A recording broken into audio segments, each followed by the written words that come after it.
বিসমিল্লাহির রহমানির রহিম। হিউম্যান অ্যালায়েন্সের পক্ষ থেকে আমি কাজী মোশাররফ হোসেন, বাংলাদেশ মানব জোট,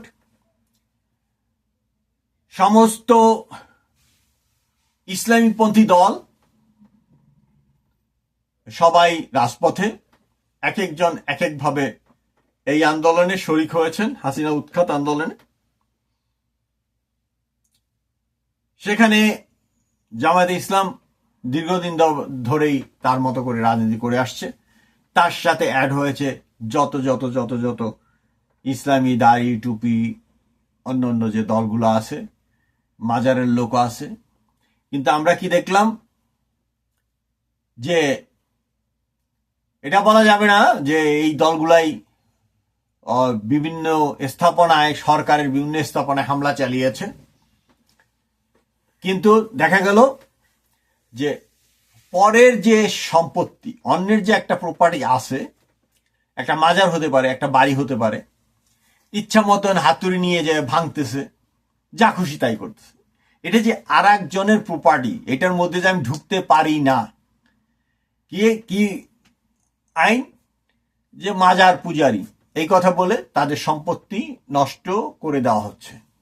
একটা মাজার, সেটা যদি কেউ পূজা না করে থাকে, তার মাজারটাকে ভাঙে ফেলার দায় দায়িত্ব কে দিল আপনাকে? হ্যাঁ, এই ক্ষেত্রে আইন হইতে পারে যে মাজার থাকলে সেখানে দর্শনার্থী যদি ঢুকতে দেয়, তবে অবশ্যই ওখানে এমন লোক রাখতে হবে।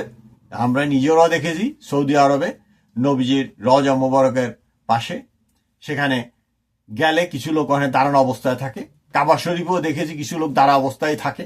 সেখানে যদি মাথা ঠোকার চেষ্টা করে বা এই ধরনের আচরণ করে আর কি, তখন ওখানকার যে সৈনিক আছে, সেই সৈনিকরা তাদেরকে পা দিয়ে লাথি মেরে সরায় দেয়। আস্তে করেই দেয়, পা দিয়ে হাত দিয়ে তাদেরকে সরিয়ে দেয় যে ডোন্ট ডু দিস। আমাদেরও যারা মাজার পরিচালনা করবে তাদেরকে ওখানে অবশ্যই এরকম লোক রাখতে হবে, এরকম লোক রাখতে হবে। এবং যদি এই লোক না রাখে, এরকম শিরকে যখন মানুষ ব্যাপৃত হবে, ওই সময় যদি তাকে সরানোর লোক না থাকে, সেই মাজারটিকে বন্ধ করা দেওয়া যেতে পারে। এই জন্য আমি আমাদের বর্তমান ভারপ্রাপ্ত উপদেষ্টা বা প্রধান উপদেষ্টা, ওনার কাছে রিকোয়েস্ট করব যে এই ধর্মীয় উন্মাদনাগুলো যাতে বন্ধ হয়। এর জন্য অন্তত প্রত্যেকটি ডিস্ট্রিক্ট থেকে 2 জন করে মুফতি মাওলানা নিয়ে একটি কাউন্সিল গঠন করেন, যে তারা কি করতে পারবে কি করতে পারবে না। আরেকজনের প্রপার্টিতে মনে চাইলো আর আমি চলে গেলাম, আল্লাহু আকবার জিকির ধরা, এটি তো চলতে পারে না। কারণ সিভিল লয়ের প্রতি সমস্ত জনগণের অবশ্যই মেনে চলতে হবে। এটা আমাদের কথা না, হুজুর মাওলানারাই বলেন যে একজন মাওলানার উচিত হবে সে দেশের যে প্রচলিত আইন আছে সেই আইনটাকে মেনে চলা। যতক্ষণ পর্যন্ত পার্লামেন্টে কোনো আইন পাশ না হচ্ছে, ততক্ষণ পর্যন্ত তাদেরকে ধৈর্য ধারণ করতে হবে। সে জামাতে ইসলামী হোক, হেফাজতে ইসলামী হোক, বা ওই কোনো পীরের দলই হোক, তারা যতক্ষণ পর্যন্ত যে সংসদে যে সে আইনটি না করতে পারছে, ততক্ষণ পর্যন্ত তাদের এই পাবলিক প্রপার্টি বা প্রাইভেট প্রপার্টিতে যে হামলা চালানোর কোনো অধিকার নাই। এই ক্ষেত্রেও একই নিয়ম করা উচিত। দলীয়ভাবে গেলে কমপক্ষে 1 কোটি টাকা জরিমানা, এবং ব্যক্তিগতভাবে যারা ওটাতে সাহায্য সহযোগিতা করবে তাদের কমপক্ষে 1 লক্ষ টাকা করে জরিমানা করে দিতে হবে, এবং ছবি দেখে দেখে তাদেরকে ওইটার উপরে এই টাকাগুলো আদায় করতে হবে। কারণ রাষ্ট্রে বিশৃঙ্খলা সৃষ্টির চেয়ে ফিতনা বা ফ্যাসাদ ইসলামী শরিয়া অনুযায়ী এটি একটি পরম একটি অভিযোগ, এবং এর জন্য অবশ্যই তাদের শাস্তি পেতে হবে। আপনি এদেরকে নিয়ে বসেন, এটি কাউন্সিল করেন, যে কাউন্সিলের অনুমতি ব্যতি রেখে কোনো লোক গ্যাদারিং করবে, প্রতিবাদ করবে, কিন্তু সরকারি সম্পত্তি বা এরকম জনগণের সম্পত্তি বা কারো প্রাইভেট কোনো মাজারের মধ্যে যা এরা যদি হামলা করে দলীয়ভাবে করলে দলীয় নেতাদের 1 কোটি টাকা করে, এবং যারা সাথী থাকবে তাদেরকে 1 লক্ষ টাকা করে জরিমানার ব্যবস্থা করেন। এটি খুবই ইমিডিয়েটলি দরকার না হলে এমনিতে অনেক লেট, আজকে 45 দিন। এখান থেকে অবশ্যই জাতিকে বের করে আনতে হবে, যেহেতু হাসিনা চলে গেছে বা চলে যেতে বাধ্য হয়েছে।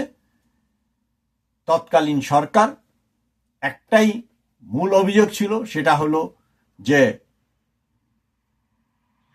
ইলেকশন অবশ্যই গ্রহণযোগ্য হয়নি, যে কারণেই হোক। সরকার ব্যর্থ হয়েছে জনগণকে আনার জন্য, এটা সরকারের দায় দায়িত্ব। তারপরেও যে অর্থনৈতিক দুরবস্থা তা তো আছেই। যখন করোনা ছিল তখন এই সরকার সামলে উঠেছে, কিন্তু পরবর্তীতে দেখা গেল যে এই সরকার এত বেশি লুট করে ফেলেছে, এই সরকার বা সরকারের কিছু লোক, তো অবশ্যই অন্তত 100, 200, 1200, 1300, 1400 লোক হয়তো দুর্নীতি করেছে। কিন্তু দেখা যাচ্ছে এখন সরকার পরিবর্তনের পরে ঢালাও ভাবে হাজার হাজার লোকের বাড়িতে আগুন দেওয়া হচ্ছে। সে যাই হোক, আমি বলছিলাম শরিয়া কাউন্সিল আমাদের এটা একটা দরকারি কাজ হয়ে পড়ছে। কারণ আপনি এককভাবে একজনের সামনে কথা বলবেন আর 10 জন আপনার পিছিয়ে লেগে যাবে। কাজেই এদেরকে যদি আইনের মাধ্যমে আনতে হয়, অবশ্যই একটি শরিয়া কাউন্সিল করে একটা এই সমস্ত লোক, সেটা আহমেদিয়া গ্রুপ হোক বা শিয়া, সুন্নি, আহলে হাদিস, ওই কি বলে মুতাওয়াল্লি অফ মাজার, জামাতে ইসলাম, হিন্দু, বৌদ্ধ, খ্রিস্টান, এদের প্রতিনিধি সহ, যে কোনটার সাথে কোনটা রিয়েক্ট করতে গেলে কি কতটুকু সহনীয় ভূমিকা পালন করবে, যে আমি কতটুক পূজার বাদ্য বাজাতে পারবো, আমি মাইকে কতটুক পরিমাণ সাউন্ড দিয়ে মাইক করতে পারবো, মাইকে আজান দিতে পারবো, প্রত্যেকটাই একটি যুক্তি তর্কের মাধ্যমে একটি পর্যায়ে নিয়ে আসা দরকার, সহনশীল, যাতে আমরা বাংলাদেশি। আপনি যে স্লোগানটা দেওয়ার চেষ্টা করছেন আমরা বাংলাদেশি, হ্যাঁ আমরা বাংলাদেশি, কিন্তু অনেকে তো মনে করে যে না আমি এখন খুব সংখ্যালঘু এবং আমাকে নির্যাতন করতেছে। তো সেই ক্ষেত্রে অবশ্যই এদেরকে একসাথে বসিয়ে আমাদের সবার জন্য একটি সুন্দর সোসাইটি, সিভিল সোসাইটি গড়তে পারি, সেই চেষ্টাটাই করতে হবে আমাদের সবাইকে মিলে। কাজেই এই একটি শরিয়া কাউন্সিল করে এইগুলো এমনভাবে আইন করতে হবে যে এই আইন ভঙ্গ করলে তার পানিশমেন্ট হবে অনেক অনেক বেশি। কাজেই একটি শরিয়া আইনের মাধ্যমে একটি শরিয়া কাউন্সিল গঠন করতে হবে, যে কি ধরনের আচরণ করবে সেটি পরিষ্কারভাবে এর যারা নিয়ন্ত্রণ করবেন, সেটা হিজবুত তাহরির হোক, আরো কি আছে নাম আমি বলতে পারবো না অতগুলো, এবং অনেকে তো ইয়ের সময় মুক্তিও পাইয়ে গেছে, কারা টারা ভাঙ্গা ঠেঙ্গা। যাই হোক, যেগুলোর মধ্যে হয়তো অনেক দোষী লোকও ছিল অথবা নির্দোষ লোক ছিল, সে যাই হোক, কিন্তু আইন কারো হাতে তুলে নেওয়ার ক্ষমতা কারো নাই। Mob justice nothing justice. এদেরকে কঠোরভাবে আইনের আওতায় আনতে হবে, অথবা এদেরকে বলেন যে এরা দেশ ছেড়ে চলে যাক। দেশে কোনো অরাজক পরিস্থিতি সৃষ্টি করলে তার পরিস্থিতি হবে ভয়াবহ। মাননীয় মহর্ষি, আপনার কাছে এই অনুরোধ জানিয়ে বাংলাদেশ মানব জোটের পক্ষ থেকে এখানে শেষ করছি। আল্লাহ হাফেজ।